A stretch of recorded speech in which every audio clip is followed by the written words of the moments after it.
लंगर का सेवा का जो वो चलाया हुआ धर्म है गुरु गोविंद सिंह जी का कि बंद कट जाए और खेत नहीं छोड़ना, मतलब पीछे नहीं हटना, तो ये जो फिलॉसफी है जो सिखों ने इस देश के लिए बलिदान दिए हैं, चाहे फर्स्ट वर्ल्ड वार हो, सेकंड वर्ल्ड वार हो, जो जालिम बाहर से आके आक्रमण करते थे उनके साथ में जो शहीद हुए, तो वो हमारी गाइडलाइन थी। उनको देख के ये आंदोलन हम लोग सक्सेस कर पाए। यहाँ आंदोलन करने जंतर मंतर में या दिल्ली बहुत ही कम्युनिटी पहुंची है, साउथ से भी आए हैं और भी आए हैं, लेकिन ना सक्सेस होने का कारण उनका रहा है वहाँ उनको खाने की तकलीफ हो गई, रहने की तकलीफ हो गई। तो जो ये आंदोलन था इसमें तो काजू और बादाम बटे हैं, खाने की क्या तकलीफ होगी। और वो काजू बादाम भी अमेरिका से आए जो कभी हम लोगों ने देखे नहीं। और वो जो सिर्फ ये काजू बादाम लंगर सिर्फ किसानों के लिए नहीं था, आसपास के मजदूर, फैक्ट्री वाले, आसपास के गांव वाले जो भी आके यहाँ पे लंगर छक सकता था। तो यहाँ कोई चीज़ की कमी नहीं हुई। हर कम्युनिटी से जिसके अंदर मतलब कुछ श्रद्धा आर्थक देने की है उसने वो दिया, कोई शारीरिक तौर से, कोई मन से, कोई दुआ करता था इस आंदोलन के लिए। ये सब कुछ मिल के आज गुरु नानक साहब ने ये हमारी जीत करवाई है। बहुत बढ़िया। एक सवाल मैं ओपन रखूंगी, मैं अभी आपसे बात कर रही थी, आप भी दे सकते हैं, आप भी दे सकते हैं, जो मैं क्योंकि सब पगड़ी में आज मुझे समझ में नहीं आ रहा कि किसने दिया था। एक सवाल जो मैंने किया था, आपने किया था, यूपी इलेक्शन नजदीक है, पंजाब इलेक्शन नजदीक है, उत्तराखंड इलेक्शन नजदीक है, तो क्या आज जो मोदी जी ने अनाउंस किया है, आज मोदी जी ने जो अनाउंस किया है, क्या लगता है कि क्या ये कोई स्ट्रैटेजी है या क्या है? अरे मोदी जी के तो खेल हम लोग बंगाल में ही दिखा दिया था। बहुत बढ़िया। मोदी के तो खेल बंगाल में दिखा दिया। मोदी जी ने देखा भी ये लोग से पंगा लेना बहुत ही मुश्किल की बात है, ये लोग कुछ भी कर सकते हैं।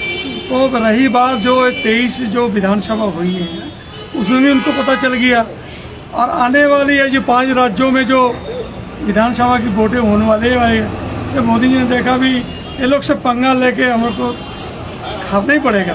तो 24 को जो रास्ता जाती है वो अभी से उसको तय करना पड़ेगा। तो उसी ने देखा अगर इसको नहीं हम वापस लेंगे तो 24 का रास्ता तो मेरा आज ही साफ है।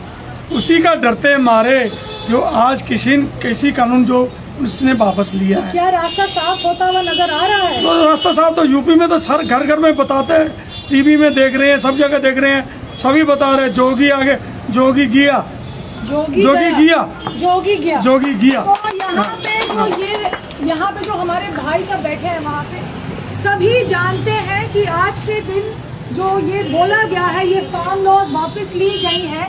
हाँ, बेशक उनको इस बात की खुशी जरूर है कि आज गुरु पर्व के दिन ये 3 फार्म लॉज वापस लिए गए हैं, लेकिन साथ में ये भी उन्हें मालूम है कि आज के दिन ही जो लिया गया है वो 24 और 22 का रास्ता खोल रहे हैं। तो योगी जी का चेहरा और बीजेपी का चेहरा बहुत हद तक एक साल में 26 नवंबर से अभी तक, हम आपसे बात कर रहे थे, कल ही मेरी बात हुई मंजीत जी से कि मंजीत जी 26 नवंबर को 1 साल होने वाला है, और हमने हर बार यही बात कही कि कुछ भी हो लड़ाई नहीं छोड़ेंगे। ये बात होती थी कि नहीं होती थी? ये तो लड़ाई किसानों की नहीं है और फसलों की भी नहीं है, ये तो नस्लों की है। हमेशा हम लोग हमेशा यहाँ से यही आंदोलन में मीडिया के सामने पक्ष रखते रहे कि ये नस्लों की लड़ाई है। जो आगे वाली नस्लें हमें जो संदेश दे के गई हैं, रास्ता दिखा के गई हैं, और इस लड़ाई ने आगे वाली नस्लों को ये रास्ता दिखाना है कि जुल्म के आगे कैसे आपको खड़े रहना और कैसे अपनी मांगे मनवानी है और कैसे अपनी जीत हासिल करनी। बिल्कुल। तो आपने देखा कि डेफिनेटली एक इतिहास रहा है सिख कम्युनिटी का इससे पहले भी भगत सिंह के चाचा थे शायद वो, जिन्होंने फार्म लॉ वापस करवाया था अंग्रेजों के टाइम। तो हमारा ये स्लोगन रहा था हमेशा से यहाँ से कि ये लड़ाई फसलों की नहीं, आने वाली आज़ाद नस्लों की है। हाँ, ये लड़ाई फसलों की नहीं, आने वाली, ये लिखा हुआ है सर यहाँ पे हमारा कि ये लड़ाई फसलों की नहीं, आने वाली आज़ाद नस्लों की है। और the voices of farmers who are protesting in Delhi must be heard. तो ये सारी बातें, चौकीदार चौकीदारी देश की करो, अंबानी या अदानी की नहीं। तो यही सारी चीज़ें हमने कही। और एक चीज़ जो इस कोलकाता के आंदोलन से हम लोगों ने बार बार कहा, जो तीसरा कानून था एसेंशियल कमोडिटी एक्ट, जिससे जो जरूरी सामान थे जैसे तेल, दाल, चावल, आलू, प्याज, इनकी कालाबाजारी बहुत ज़्यादा बढ़ जाती क्योंकि इनको एसेंशियल कमोडिटी से हटा दिया गया था। और इस वजह से ज़्यादा औरतें इस आंदोलन में जुड़ी। हमने 16 दिन यहीं से, इसी जगह से हंगर स्ट्राइक किया। हमने मौलाली, धर्मतल्ला, हाजरा, हर जगह हमने दीवारों में, हर चौराहे में हमने लिखा कि ये फार्म लॉ का वापस लीजिए। हमने मशाल, अनगिनत मशाल मार्चें की। हमने यहाँ से कैंडल मार्च भी किया। हमने यहाँ से शहीदों को श्रद्धांजलि भी दी। और हम हटने वाले नहीं थे और हम अभी भी नहीं हटे हैं जब तक लीगल तौर से ये चारों कानून वापस नहीं होते। मैं वापस आऊंगी इंद्रजीत के पास कि अगर आखिर में आपके पास कुछ हो, क्योंकि जो आपने मैसेज दिया है इस दौर में, क्योंकि ये ब्रिटिश के वंशज हैं, ये डिवाइड करना जानते हैं, लेकिन आपका जो संदेश था और आप सभी का जो संदेश है कि एक होकर रहना है, साथ रहना है, हम हिंदुस्तानी हैं, हिंदू, मुसलमान, सिख, ईसाई, हम बाद में हैं। आखिरी 2 लाइन। कोई बोले राम राम, कोई अलाए, कोई सी गुसैया, कोई अल्लाह। कोई बोले राम राम, कोई खुदाए, कोई सी गुसैया, कोई अल्लाह। बस हमें यही चीज़ को फॉलो करना है कि कोई बोले राम राम। मेरा ये मैसेज है कि सारे हिंदुस्तान को ये मेरा मैसेज है कि मैं अपनी बात कर रहा हूँ कि मैं मंदिर में जाकर अल्लाह का नाम लेना चाहता हूँ और गुरुद्वारे में जाकर मैं भगवान का नाम लेना चाहता हूँ और मस्जिद में जाके मैं यीशु मसीह का नाम लेना चाहता हूँ। बस यही मेरा मैसेज है। और आज हमने 355 दिन हुआ, लेकिन आप लोगों की इजाज़त से, मैं खुद एक मुसलमान हूँ, क्या मैं बोले सोने हाल बोल सकती हूँ? जरूर। हम एक बात बताएं। बिल्कुल बोलिए सर। अब तक तो आप ही हमारे सामने कहते कि किसान तुम आगे चलो, हम तुम्हारे साथ हैं। और 12 महीने में इतना शांतमयी तरीके से ये आंदोलन जो हुआ है, आज तक मेरे हिसाब से वर्ल्ड में कहीं नहीं हुआ। आज सत्य की जीत हुई है, शांति की जीत हुई है और एकता की जीत हुई है। हमारे साथ बाकी जो स्टेट्स भी हमारे साथ जुड़ी हैं, वो साथ हमारे साथ थी, जिसके लिए हम सब की जीत हुई है। आज मैं कहूँगा कि नौशीन तुम हमारे साथ ही रहना, हम इसी तरह हर जीत में जीतेंगे। बिल्कुल। 2 लाइन करिए सर। मैं तो यही कहूँगा, मैं फिल दी जिंद जहान पंजाबी शेर ने गल्लां नू, गिद्दड़ शेर नहीं बनते कदे रंगा के खल्ला नू। और खुद गद्दार ने कहंदे जो गद्दार पंजाबी है, यार पंजाबी है ओए मेरा प्यार पंजाबी है। मर जाने नू मान हमेशा रहू पंजाबी दा, मर जाने नू मान हमेशा रहू पंजाबी दा। आखिर एक दिन रंग ले आओ लहू पंजाबी दा। ओए भारत मां दे गल हीरे दा हार पंजाबी है, यार पंजाबी है ओए मेरा प्यार पंजाबी है। जुल्म नू रोकण वाली एक तलवार पंजाबी है। तो ये हमने सीखा है, जैसे इतिहास दोहराया गया है, इन लोगों ने, ये जो पीढ़ी है, इन्होंने अपने पूर्वजों की इतिहास को दोहराया है। और यही आशा करते हैं कि जो हमारी नस्लें हैं आने वाली, वो इस इतिहास को दोहराएंगी कि हम झूठ, बेईमानी और काले कानूनों के खिलाफ अपना माथा नहीं टेकेंगे। तो वो जो मैसेज था एक कम्युनल हार्मनी का, कि मैं एक मुसलमान होकर पूरा इजाज़त लेकर मैं बोले सोनिहाल एक बार बोलना चाहती हूँ, ये मैसेज आपको देना चाहती हूँ, जो भी डिवाइसिव पॉलिटिक्स है, जो बांटना चाहती है, आप हमें नहीं बांट सकते। बोले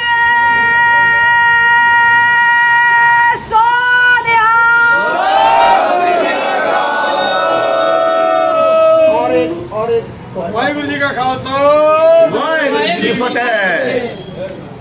जो कौमें अपना इतिहास भूल जाती है तो दुनिया के लोग भी उस कौम को भूल जाते हैं। ये जो बोला है मंजीत जी ने कि जो कौम अपना इतिहास भूल जाती है, तो हमें एज अ मैसेज, मैं खुद मुसलमान में बार बार कह रही हूँ कि हमें भी अपने इतिहास से सीख लेनी चाहिए, क्योंकि ये कौम अपना इतिहास नहीं भूली। इन्होंने असली सत्याग्रह दिखाया और आज इनकी जीत हुई है और ये आगे का षड्यंत्र भी जानती है। तो आखिरी बात, यहाँ पे मंजीत जी बैठे और यहाँ पे मुख्तार अली भाई बैठे हैं, 2 शब्द मुख्तार भाई। सबसे पहले मैं वो 700-800 अपने किसान भाई बहनों जो हमारे बीच नहीं है, मुझे बोलने में थोड़ा तकलीफ हो रहा है इसलिए कि उनकी जान गई है, तो मैं उस तमाम लोगों को श्रद्धांजलि देता हूँ, उनकी फैमिली को, कि बहुत बड़ी कुर्बानी इन लोगों ने दी है और ये देश के लिए दी है। और ये मैं मंजीत भाई अपने उनको कहता हूँ कि ये इस आंदोलन को सिर्फ सिंगू बॉर्डर हो या और जितने बॉर्डर में किसान आंदोलन चल रहे थे, वो उस वक्त तक सक्सेस नहीं होती अगर हर स्टेट में आंदोलन नहीं होता। तो हमारे ये नौशीन बाबा खान, हमारे ये टीम, हमारे जितने भाई है, इन्होंने पहला दिन से आंदोलन को पकड़ के रहा और आज जो जीत हुई है इनका साझेदारी है। इन तमाम लोगों को मुबारकबाद देते हैं तहे दिल से। 355 दिन है, ये तमाम लोगों को मुबारकबाद देता हूँ और उन तमाम परिवार को मैं नमन करता हूँ जिनके परिवार नहीं रहे इस कुर्बानी में, उनको हमेशा याद किया जाएगा। इसी के साथ हम अभी कुछ आतिशबाजियाँ भी हमारी होगी, जो लोग जुड़ना चाहते हैं, बहुत सारे लोग आ चुके हैं। और एक इम्पोर्टेंट बात मैं बोलना चाहूँ कि मुझसे एक रिपोर्टर पूछ रहे थे, क्या आपके यहाँ से कोई सिंगू बॉर्डर गया था? तो ये यहाँ से कौन कौन गया था और कौन नहीं गया था, हम क्या बताएं। जिसको नेतृत्व में मैं बार बार यही बात कहूंगी कि मंजीत जी ने रस्सी नहीं छोड़ी। अगर लीडरशिप की बात हो रही है किसान आंदोलन में, अगर हमारा लीडर कमजोर पड़ता तो आज 355वां दिन हमारा काउंट नहीं होता। तो मंजीत जी के लिए भी एक बार सोचता और कुछ कहना है नौशीन। हाँ जी सर, आप क्या कहना चाहते हैं? देखिए, आज की जीत बहुत बड़ी जीत है, ये हम तमाम भारतीयों की जीत है। आज का बहुत मुबारक दिन है कि आज के 552वें दिन में आज मतलब हमारे गुरुजी का आज शुभ जन्मदिन जो हुआ, उस मौके पर हम ये पूरे भारत के लोगों के जो है, जो हमारे खासकर जो किसान आंदोलन जो हुआ, हर लोग उसमें, हर जाति हर समुदाय के लोगों ने साथ दिया। और कलकत्ता शहर से हमारे बड़े भाई मंजीत सिंह जैसे, जिनको ये नेतृत्व मैं बता नहीं सकता हूँ, इनकी मेहनत कि आप जो नौशीन है, आप देखिए इनकी कामयाबी, इनकी इतनी मेहनत कि कोई भी एक दिन ये रुके हुए नहीं थे। तो ये पूरे दुनिया के समझ लिए लोगों के तरफ से ये मदद हुई। ये जो है सच्चाई की जीत है, ये जीत जो है ये भारत के लोकतंत्र की जीत है, ये ऐतिहासिक जीत हुई। हम लोग इसमें समझ लिए पूरा योगदान जो है जीत की हम तमाम लोगों को देते हैं जिन्होंने प्रोटेस्ट हमारे सिंगू बॉर्डर पर कर रहे हैं। आज समझ लिए तो तकरीबन साल भर हुआ है। तो ये हम भगवान का, ऊपर वाले का आज बहुत बड़ा मैं शुक्र करता हूँ कि आज का दिन हम लोगों को ये जीत हुई है। और हम आपके चैनल के माध्यम से मोदी जी को बोलना चाहते हैं कि 22 में भी आप फेल हो रहे हैं और 24 में भी फेल करेंगे, चाहे आप कुछ भी कर लीजिए, इसलिए कि हमारी एकता, अखंडता, भाईचारा ये हमेशा कायम रहेगा। मैं यहाँ पे एक बात कह रही थी, जो सिंगू बॉर्डर हमारी और भी काफी सारे लोग गए थे, लेकिन मुझे अभी मनप्रीत जी दिखे। सिंगू बॉर्डर जब आप गए और अभी तक का अनुभव, और आप भी रुके नहीं, आप भी बड़े सोशल मीडिया के माध्यम से और रिसर्च कर के खोद के, जिसे हम कहना चाहते हैं, अपने सच्चाई फिजिकली भी लेकर आए, सोशल मीडिया के माध्यम से भी लेकर आए। आज क्या कहना चाहते हैं? देखिए, पहले तो ये कहना चाहते हैं कि आज जो हमारी जीत हुई है, ये हमारी जीत जो है वो 700 शहीद किसान है, जो ये उनकी जीत हुई है। आज जो फैसला हुआ है, ये फैसला 1 साल अगर पहले हो जाता तो वो जो 700 हमारे भाई जो हमारे बुजुर्ग चले गए वो शायद आज जिंदा होते। जो इनकी सरकार की जो कूटनीतियाँ थी उनके तहत कोई वाटर कैनन से किसी की गोली लगने से किसी की एक्सीडेंट में मौत हुई, ये नहीं होता। और हौसले उनके बुलंद थे, भले वहाँ पानी से डूब गए, वहाँ किसी को मलेरिया किसी को डेंगू हुआ, तो ये जो जीत है ये पूरा उनका जो जीत का जो समझ लीजिए कि ये उनके सर पे गई है। जो 700 हमारे किसान, ये जो पाप की जो बेड़ी इनकी चल रही थी मोदी सरकार की, उनमें वो किल बन के साबित हुए हैं, वो 700 हमारे शहीद हुए। बेशक बेशक। और आगे की जो सभी संगठनों और देश के जो किसान हैं उनका ये कहना है कि जब तक लिखती रूप में सेशन बुला के पार्लियामेंट में ये कानून रद्द नहीं करते, हमारा आंदोलन ऐसे जारी रहेगा। क्योंकि ये जो सरकार है ये 2014 से आज तक बहुत जुमले दे चुकी है, कहीं ये भी कोई जुमला ना साबित हो जाए। तो इनके कहनी और कथनी में फर्क है, और ये चीज़ का डर है जब तक लिखती रूप में नहीं मिलता ये आंदोलन जारी रहेगा। बिल्कुल। तो यहाँ पे आपने देखा, थोड़ा दूर जाओ, मैं 2-3 बातें यहाँ पे मैं रिसर्च करके आई थी, लेकिन ये पूरा माहौल देखकर मैं भूल गई। 16 दिसंबर 2020 को पहली 33 किसान शहीद हुए थे। 16 दिसंबर 2020 डेट याद रखिएगा, 33 किसान शहीद हुए थे। तब मोदी जी ने एक ट्वीट नहीं किया था। मोदी जी ने क्या कहा था? 19 दिसंबर 2020 को अमित शाह बंगाल रैली में आए थे, और 24 दिसंबर 2020 को मोदी जी बंगाल आए थे, क्योंकि उस वक्त बंगाल का चुनाव था। तो ये सिर्फ चुनाव की भाषा समझते हैं और चुनाव की भाषा बोलते हैं। दूसरी बात जो बहुत इंपॉर्टेंट है, 26 जनवरी को जब निशान साहिब फहराया गया था, मोदी जी ने पहला पब्लिक स्टेटमेंट दिया था। इसके पहले और इसके बाद मोदी जी ने कभी भी किसानों के लिए कोई बात नहीं की। मोदी जी ने क्या कहा था कि जो 26 नवंबर को रेड फोर्ट में हुआ वो शर्मनाक है, इंसल्ट वर्ड इस्तेमाल किया था। और उसके बाद ही जब मोदी जी ने फार्मर्स के हित में कुछ नहीं बोला, और जब ये बोला तब बैरिकेडिंग शुरू हो गई, बार्ब वायर्स की, किलो की, कंक्रीट की, इलेक्ट्रिसिटी बंद करवा दी गई, पानी बंद करवा दिए गए। औरतें थी वहाँ पे, उनको टॉयलेट के लिए बहुत परेशानी होती थी। तो ये सारी चीजें हुई, फिर भी आपका जो ये संदेश है, आपका जो ये मैसेज है, हम उसको लेते हैं। लेकिन आप ये ना समझिएगा कि हम भूल गए हैं, आप ये ना समझिएगा कि हम एक नहीं, हम डिवाइड हो जाएंगे। जय हिंद, इनकलाब जिंदाबाद।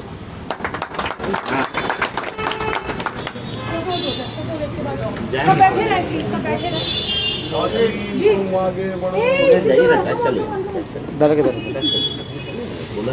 দাদা আজকে যে কিষানের জিত হলো কি বলবে দাদা? এত যে তোমাদের লড়াই, আজকে দিনে পুরো বিশ্বের মধ্যে 552 জন্মদিন গুরু নানক দেবজির পালন করা হচ্ছে। এমনি আমরা খুব আনন্দতে ছিলাম। তার মধ্যে আজকে কৃষি কানুন যে বাতিল হলো 3খানা, সেটা শুনে সে আনন্দটা আমাদের আরও বেড়ে গেল।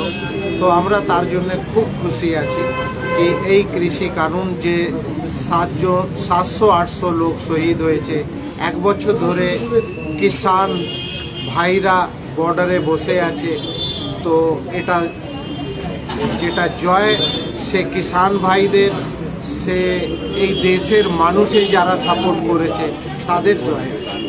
মোদিজির জন্য কি বার্তা দেবে? মোদিজিকে অনেক আগে করে নিলে ভালো হতো, লেটে করেছে, কিন্তু অনেক আগে যদি করে নিতেন খুব ভালো হতো, তাহলে এই 700-800 লোক শহীদ অন্তত হতো না। এত বয়স্ক লোক, আমাদের মা বাবারা সব বর্ডারে বসে আছে বৃষ্টির মধ্যে, রোদের মধ্যে, তো এই কষ্টটা তারা না। ধন্যবাদ দাদা। সামনে ইলেকশন, সেই সময় আজ গুরু নানকের জন্মদিন, এরকম একটা দিনে কৃষি বিল প্রত্যাহার, কি বলবেন এই বিষয়ে? মানুষ এটা যত কুছ করুক মানবে না। ওই 800 যে আমাদের ভাই বোনরা মারা গিয়েছে কিষাণ আন্দোলনে, ওর জবাবটা দিবে 22 আর 24টা আমরা দিব। পুরো দেশে মানুষ রেডি আছে, কেননা ওরা এটা প্রথম দিন কিষাণ যখন মানবেন না, কিষাণ তো বলবে ব্যাপারটা কি আমার কোনটা আইন দরকার। আপনি পার্লামেন্টে এরকম সেশন মানে কোনো সেশন না দিয়ে অর্ডিন্যান্স জারি করে আপনি একটা বিল পাস করে দিয়েছেন, সেটা মানুষ আজকে মানে মানে দর্জন দর্জন বিলটা পাস করেছে পার্লামেন্টের মধ্যে, মানে কোনো পার্লামেন্ট সেশনে ডিসকাস হয়েছে না। তাহলে গণতন্ত্রটা যে আমাদের গণতান্ত্রিক যে প্রকৃতি আছে সেটা শেষ করে দিয়েছে। তার জন্য আমরা চাই যে আজকে যে জিত হয়েছে এই জিতটা আমার ভাই বলেছেন কি এই জিতটা যখন পর্যন্ত পার্লামেন্টের মধ্যে পাস না হলে আন্দোলনটা চলবে। আমার মঞ্জিত ভাইকে বলবো সেরকম আমরা চালাবো। আমরা একটা আজকে টোকেন আমরা একটা নিশ্চয় খুশি হয়েছি কি আমাদের দেশে যে আমাদের আনাজ দেয় আমাদের খাবার দেয় ওনাদের জিত পুরো দেশের জিত আছে, পুরো পৃথিবীর লোক আজকে খুশি মানাচ্ছে। আমরা একটা টোকেন আজকে খুশি মানাবো নিশ্চয়ই, কিন্তু আমরা ওই দিন মেন ফেস্টিভ্যাল সেলিব্রেট করবো যেদিন বিলটা পার্লামেন্টে পাস হবে। Thank you. देखो আমি একটা কথা বলবো, सब कुछ लुटा के होश में आए तो क्या हुआ, और दिन में अगर चिराग जलाए तो क्या हुआ। আমি বলবো আমার 700 থেকে 800 জন আমার হারিয়ে গেছে, আর এখন উনি প্রত্যাহার করেছেন। এই ডিসিশনটা আগে যদি নিত তাহলে কত ভালো হতো। আমার 800 জন কত পরিবার আমার শেষ হয়ে গেছে। তো এটা মোদির কি ছিল, আকড় ছিল কি আমি করব না। শেষে দেখুন একটা শিখ কমিউনিটি ভারতবর্ষের মধ্যে ইতিহাস আছে, আপনি দেখবেন 200 বছর আগে থেকে সব সময় দেশের জন্য, দেশের মানে একবদ্ধতার জন্য সবসময় শিখ কমিটি আগে থাকে। এর জন্যে মোদিকে এখানে প্রত্যাহার করতে হলো কি এখানে যা কমিউনিটি আছে এ মানবে না, এ লড়ার জন্য না বিশ্বর মধ্যে বিখ্যাত আছে। তাই আজকে আমাদের সংকল্প এটা নিচ্ছি যে আমাদের ভারতবর্ষের মধ্যে যত রকম হবে আমাদের একবদ্ধতা থাকবে। আর মোদিজি আপনি 22-24 হারছেন, এটা আপনার চ্যানেল মাধ্যমে প্রতিদিনের চ্যানেল মাধ্যমে বলছি। জনতা জনার্দন আছে, আজকে জনতার পরিশ্রমের জন্যে আজকে আমাদের শিখ কমিউনিটির যত লোকের জন্যে আজ ঠান্ডা গরম যে বর্ষার কালে আজকে মা বোনরা ওখানে সিঙ্গু বর্ডারের উপরে পুরো প্রোটেস্ট করছিল। ইনি যদি আগে থেকে ভাবতেন তাহলে কি হতো না। আজকে এখন প্রত্যাহার করলেন, এটা যদি 300 দিন আগে নিত তাহলে ওনাকে আমি স্যালুট করতাম কি আমাদের দেশের প্রধানমন্ত্রী খুব ভালো ডিসিশন নিয়েছেন। কিন্তু উনি শেষ মানে দেখলেন কি আমি পারবো না, তাহলে প্রত্যাহার করলেন। এটা খুশি আমাদের যা লোক করেছে, এটা জীবনেও আমরা পিছনে হটতে পারবো না। সবসময় যে কোনো আমার দেশের বিরুদ্ধে আমার জনগণের বিরুদ্ধে যদি আইন বের করবে আমরা সব একবদ্ধ হয়ে আগে থাকবো। Thank you. সুরেন্দ্র কেমন কেমন ফিল হচ্ছে? মোদিজি বললেন যে এটা তো কৃষকদের উন্নয়নের জন্যই বিল ছিল, কিন্তু কিছু কৃষক সেটা বুঝতে পারেনি, তার জন্য আন্দোলন করেছে। কি বলবেন? তাহলে যদি উনি না বোঝাতে পারেন তাহলে ও এরকম কেন আইন নিয়ে এসছেন যেটা উনি সাধারণ জনগণকে বোঝাতে না পারেন? এর মানে উনি আজ অবধি কৃষক নেতাদের আজ অবধি নিজের তৈরি করা আইনটা বোঝাতেই পারেনি। তাহলে এটা ওনার বিফলতা আছে, এটা জনগণের বিফলতা নয়। এই যে বিপুল জিত কি বলবেন?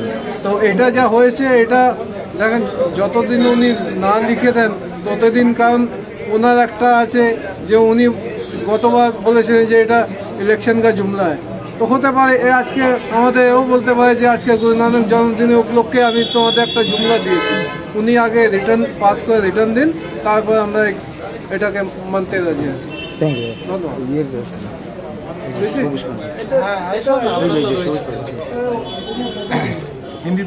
क्या कहना चाह रहे इसके बारे में? देखिए जो आज जो ये तीनों काले कानून रद्द किए हैं, बहुत अच्छा उन्होंने फैसला लिया है। लेकिन ये फैसला अगर 1 साल पहले हो जाता तो जो 1 साल से वहाँ इतनी कठिनाइयाँ झेल रहे किसान, आज उनको ये कठिनाइयों का सामना नहीं करना पड़ता। लेकिन मजबूरी है, ये जो वोट की भाषा सिर्फ समझते हैं, उनको 1.5 साल से किसान नज़र नहीं आए, वो शहीद लोग नज़र नहीं आए, उनके बारे में एक ट्वीट नहीं, एक उनकी स्पीच नहीं आई कि वहाँ पे जो इतने शहीद हो चुके किसान, उसके लिए मेरे मन में कोई दुख है, ऐसा उन्होंने आज तक कभी नहीं बोला। अगर आज सामने इलेक्शन नज़र आ रही हैं, उनकी सत्ता जाती हुई नज़र आ रही है तो उनको किसान नज़र आए हैं। लेकिन देर आए दुरुस्त आए, अच्छा हुआ ये आज किसान लड़े हैं, इस देश के लोग, उन्होंने एकता अपना भाईचारा दिखाया है। ये एकता और भाईचारे की जीत है। सब मिलकर किसान मजदूर एकता जिंदाबाद, किसान मजदूर एकता जिंदाबाद, किसान मजदूर एकता जिंदाबाद, किसान मजदूर एकता जिंदाबाद, किसान मजदूर एकता जिंदाबाद, किसान मजदूर एकता जिंदाबाद। लड़ेंगे जीतेंगे, लड़ेंगे जीतेंगे, लड़ेंगे जीतेंगे। बोले